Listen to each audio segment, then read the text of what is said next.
So I'm back at it. I am coaching rec soccer. And some of you who heard me preaching last spring will know that we had a challenging time last spring. Now, in recreational soccer with Montclair United, winning and losing is not the first priority. Keeping the children safe is priority number one. Having fun is priority number two. Teaching them a thing or two that might enable them to learn to love the game is probably priority number three. And somewhere down the line, winning and losing enters into the equation. Having said that, up until yesterday, as a head coach of rec soccer for 6 through 8-year-olds in Montclair, I was 0-10. We were down 1-0 at halftime, and I would love to tell you that Coach Gabe and Coach Dave gave a rousing halftime speech that enabled or empowered a minor miracle to occur in the second half, where in rapid succession we scored 6 goals and won the game 6-1.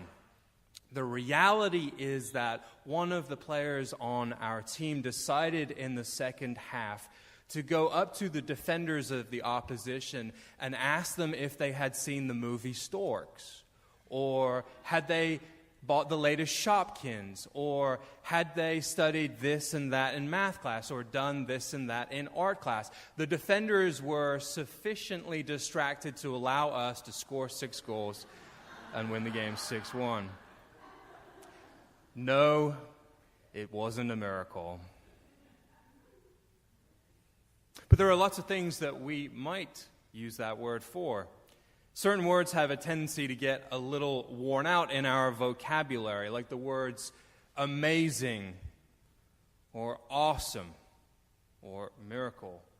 Like some of those aforementioned words, amazing can end up describing the ordinary. Awesome may describe something that doesn't actually produce much awe at all. And a miracle is not always employed with any real sense of the miraculous. It's funny that Lindsay talked about both sports and the creation. I've already started with sports, and indeed, if you think about miracles, and one of the classic cultural moments where the word miracle was used in our society, 1980, the miracle on ice. Thank you, Al Michaels, for asking, do you believe in miracles?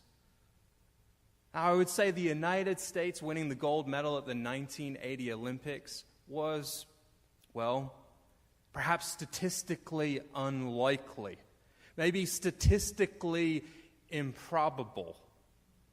But a miracle? I don't know.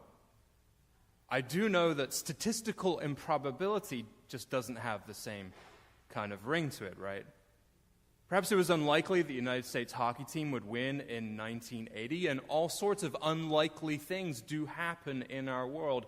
Things happening constitutes, well, a lot of things. So when something has a 1 in 100 chance or a 1 in 10,000 chance of happening, of course, somewhere along the line, that 1 in 10,000 becomes the one thing that plays out. And much more seriously, 10,000 people or 100,000 people who have struggled with a particular illness. If one gets better, is that a miracle or a statistical improbability? In this space, we hold several things in tension at the same time, don't we? That one, we are a people of faith. 2, we are people who have, in all probability, been trained to think critically. 3, as people of faith who have been trained to think critically, it is very challenging to think in terms of absolutes about matters of faith. That as people of faith, we have been trained culturally to consider statistical improbabilities as miracles, because many people of faith have regarded that as a faithful response to God. And so the hard to explain becomes a miracle or becomes miraculous, which usually means then that we no longer have to think about it because it's been pushed off into that category of the unexplainable. And so, in response to that, we make movies about the unexplainable. Recently, the movie Miracles from Heaven. This movie was based on a book that was released in 2011. The movie came out, I believe, last year, set in Texas. The film centers on a 10-year-old girl named Anna Beam, daughter of Christy Beam. Anna is suffering from a rare intestinal disorder and is unable to eat. She has to have feeding tubes to receive her nutrition. One day, little Anna, falls into the hollow of a cottonwood tree. She falls from 30 feet. She has a near-death experience. Anna is healed of her disease because she has fallen and hit her head just so, apparently. I say apparently because I don't mean that it didn't happen that way. It's just that that's the only way we have of explaining that after Anna fell and hit her head, her intestinal disorder cleared up. She was fine. She was able to eat like most of us would eat a regular diet. And so at church, Christy shares the story of how God miraculously healed Anna through God's love. I read a review of this movie, Miracles from Heaven, where a secular critic wrote, I believe in part to us, people of faith should be offended that Hollywood filmmakers think this little of them. What he was trying to say was that in order to prove the extraordinary or the outlier case, we have to sweep a lot of things under the rug. There is not a lot of theological wrestling happening when we engage the highly unusual or the statistically unlikely rather than the everyday, the commonplace, and the normal. What are we supposed to think about then when it comes to the overwhelming majority of kids who I assume would fall 30 feet from a cottonwood tree and don't walk away unscathed from the accident or better off for having that happen? You could be forgiven for thinking that God, if he or she is responsible for knocking a kid off a tree in order to make her fall just so, or for helping her fall in a particular manner, that there is something a little off with that God. That if this happens one time in 10,000 or one time in 100,000, that God would be a lousy magician or a strange conjurer or a sadist.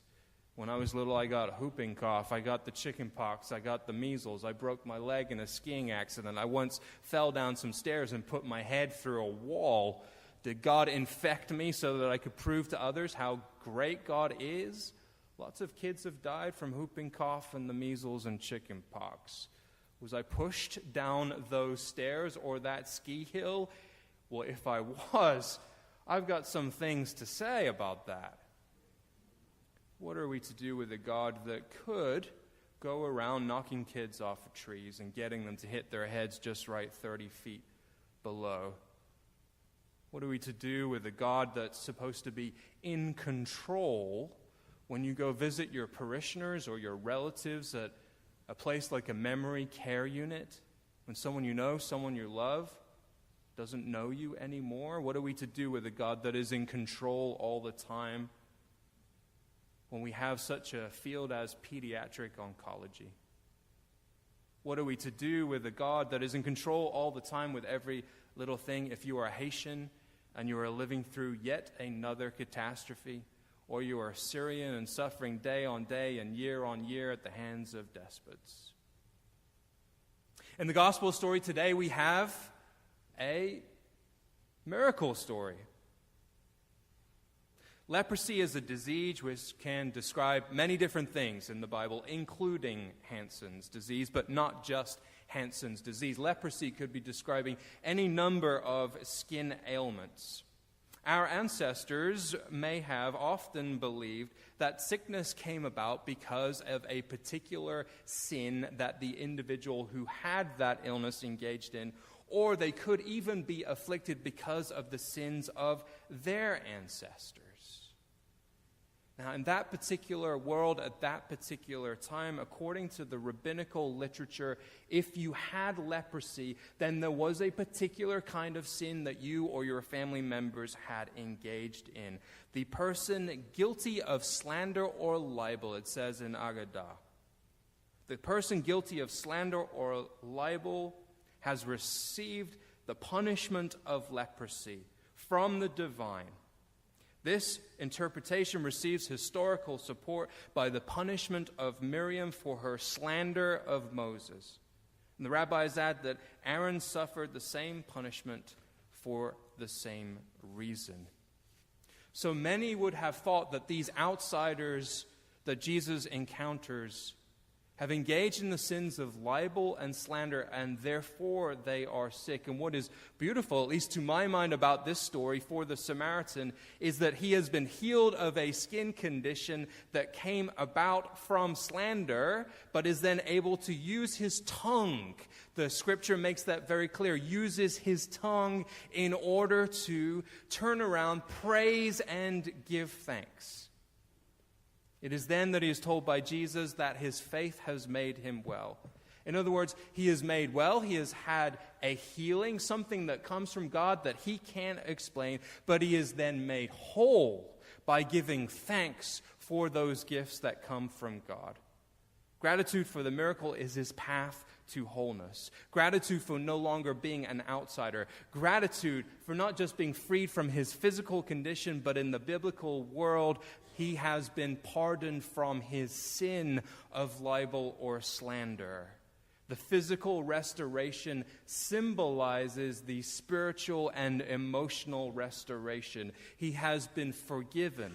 Whether the slander and libel was real or imagined, he has been forgiven. For nobody in his day would have assumed that he just got leprosy.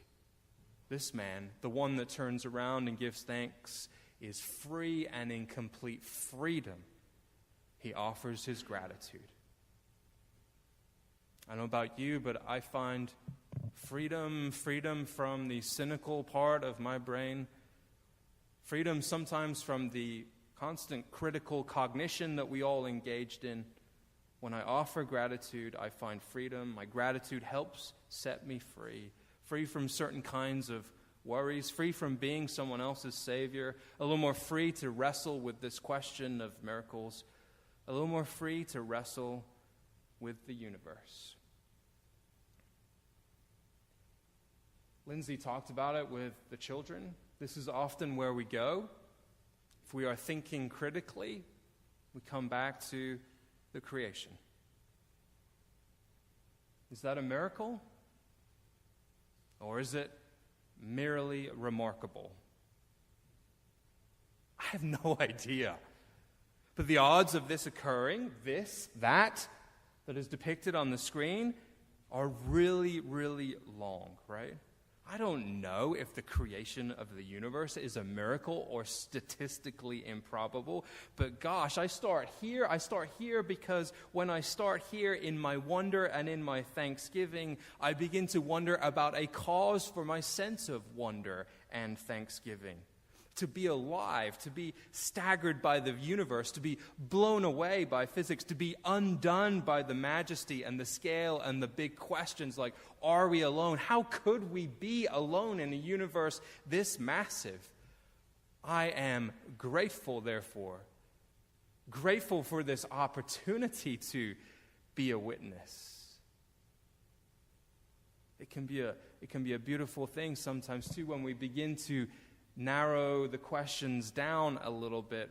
We can find some inspiration from our forefathers and our foremothers in the faith if we have eyes to see and ears to hear. In Luke 7, in this same gospel, disciples of John come to Jesus and they ask him, what's a sign? Tell us how we can know that the good news is happening. Go and tell John, Jesus says, what you have seen and heard. The blind receive the sight, the lepers or the outsiders or those who have committed certain kinds of sins, they are cleansed and forgiven. The deaf hear, the dead are raised. People, the poor, they have the good news brought to them.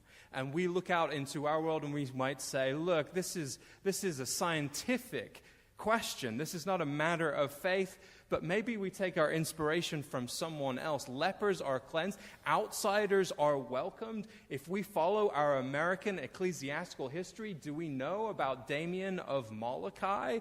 Lepers are cleansed. In addition to serving as a priest, he spent his entire life dedicated to dressing residents' ulcers. He built a reservoir for the leper colony on Molokai. He built homes and furniture. He made coffins and dug graves. I look at Damien's life and I start to wonder about the miraculous. But I look into my own context and my own life, and I know that what we might call the miraculous happens far more frequently than we might otherwise admit. I mean, isn't a miracle considering the way that we are trained to take care of number one? Isn't it miraculous whenever someone doesn't look out for their own self-interest? Whenever people are righteously defiant? Whenever someone is stuck in a rut and they're able to climb out either by themselves or someone gives them a hand? Whenever an addict takes their last pill, is that not a miracle? Whenever a politician pushes aside special interest money and actually works for the common good? Whenever painful reconciliation happens and forgiveness happens, are these miracles? And I start to think about these things, and it dawns on me that I've been asking the wrong question all along. I've been asking, what is a miracle and where are miracles? And I heard a man named Peter Mayer sing a song this week called Holy Now.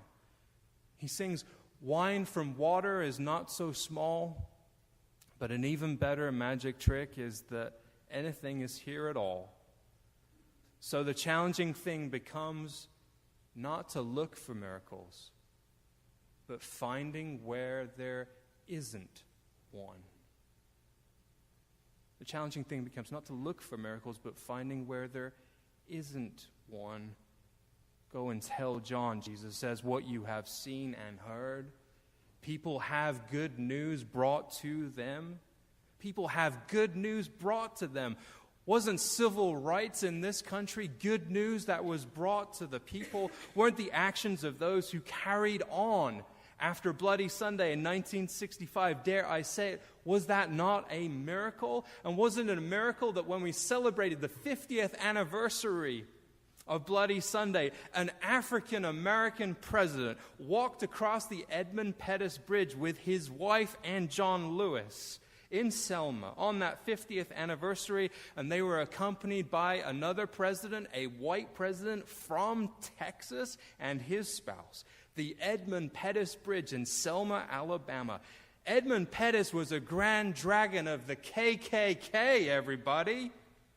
The question, where are there miracles, may not be the best question. What if our frame of reference were entirely changed by the question, where aren't there miracles? Go and tell John what you have seen and heard. Lepers, the outsiders, they receive cleansing. The Colombian president, Juan Manuel Santos, was awarded the Nobel Peace Prize this weekend, which is an extraordinary story in its own right. 53 years of war. And if you followed that news, you saw the rather perhaps disconcerting vote that happened in Colombia to reject that peace deal. Santos has received this prize. If you could talk about it as a competition, I don't think we should think about it that way, but one of his main competitors were a group of people who had absolutely no interest whatsoever in the Nobel Peace Prize, it would seem. Belong to no formal organization, nor do they represent a movement for any particular thing other than doing the next right thing. The residents of Lesbos, the Greek island closest to Turkey, the island where hundreds of thousands of Syrian refugees have tried to get to, where dinghies have begun to take on water in the sea, where the scenes of life jackets spread all over beaches have played out. The stories there are of some residents who have been hostile, but many others who have gone out of their way to try and help, even as Greece has endured its own financial meltdown. Greeks feel like they have little to give, and what little they have, some have chosen to share it. And so you get a man like Stratus Vilamios. I'm out fishing. I see people shouting for help. What can I do? Pretend I can't see? Pretend I can't hear? Or his neighbor, Maria Androulaki. If we don't help, we are monsters if we don't do this. Why should we be given a prize for being human beings? A lot of folks think that the Scripture teaches us that Jesus did magic acts in order to demonstrate the power of God. But I'm not sure the big picture within the Gospels is primarily interested in Jesus doing magic. If, after all, the only point of faith were physical magic, if the good news were to exist to help us to walk a particular way or have 20/20 vision or hear well, that would be both awfully shallow and, as we look out onto the world, we would argue it has been ineffective. Instead, maybe Maria Androulaki sums up the good news pretty well here. Jesus came to show us who God is and what the character of God is, and therefore, Jesus teaches us what it is to be a human being, living in orientation toward God and each other. When things are stripped away and all we have is what we can give and what we can offer is healing and what we can say is to give thanks for the miracle of the beauty that surrounds people in the midst of depravity, now we have begun to hear the good news. Go and tell John, this is what you have seen and heard. The blind see. Over 70% of Nepal and people who are blind in Nepal and Ethiopia are blind because they have cataracts. And to have cataracts and to be blind in a place like Nepal or Ethiopia is to force people into becoming beggars, where they must rely on their family who have very little to share. And in some cases, being blind is a death sentence. And now in our world, $25, and the blind can see. AJ?